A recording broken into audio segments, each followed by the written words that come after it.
Les amis, salut la famille, j'espère que vous allez bien.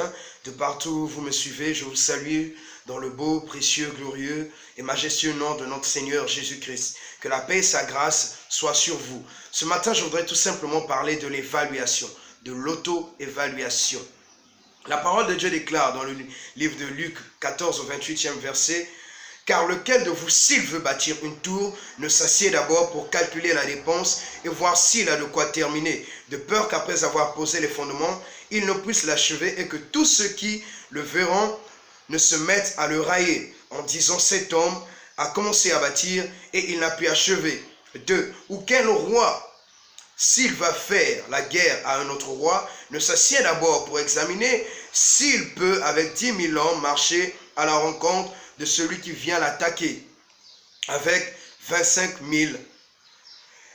S'il ne le peut, tandis que cet autre roi est encore loin, il lui envoie une ambassade pour demander la paix. » Je m'arrête là. Donc ici, nous voulons parler de l'auto-évaluation. Lorsque nous nous engageons dans un chemin, que ce soit dans les études, dans une formation, avant de s'engager, nous devons voir les travers et les revers de la chose.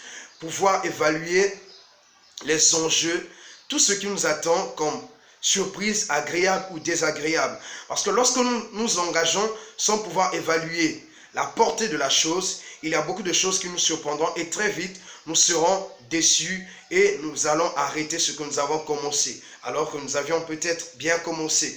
Donc, il est très indispensable pour nous de pouvoir nous poser des questions avant de nous engager dans quoi que ce soit. Ai-je les capacités?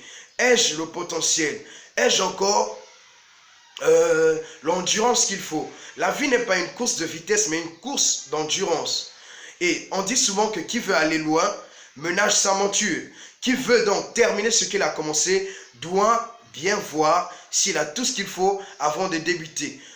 Lorsque nous voyons la parabole des 10 vierges dans Matthieu 25, nous voyons que les 5 vierges folles n'avaient pas bien évalué, leur capacité ou encore leur potentiel. S'ils n'avaient pas évalué la quantité d'huile qu'ils avaient.